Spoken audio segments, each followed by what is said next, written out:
Madalas ka rin bang mag-overthink?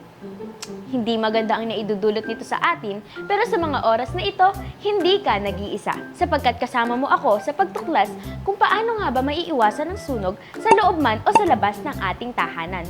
Naku, Marso pa lang ngayon, summer na naman at kalat na naman ang mga balita tungkol sa sunog. Kaya narito ang ilan sa mga tips para maiwasan natin ito. Buwan ng Marso na naman, buwan ng pag-iwas sa sunog. Kaya tara, huwag mangamba. For tip number 1, iwasan ang overloading ng connection at tanggalin ang mga appliances na hindi ginagamit upang maiwasan ang electrical fires. Nagagawin ang kuryente ay sinupin ang mabuti. Iantag mo na sa outlet kapag hindi ginagamit. Hay,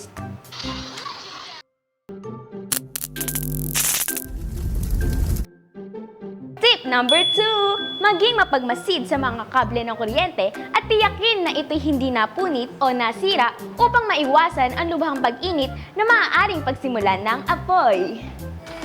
Huwag gumamit ng sinangkod at kasusunod na slap nito. Kung isasaksak kahit ano, siguraduhin standard to.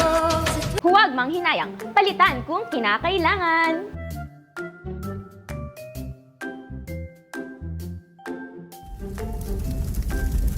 Tip number 3, iwasang iwanan na nakasalang sa kalan at kung tapos na gamitin ay patayin ito, pati na rin ang liquefied petroleum gas o ang LPG. Sa tuwing ika'y nagluluto, patayin ang LPG mo. Huwag kang tsunika ng todo, bantayan mo ang kanan mo.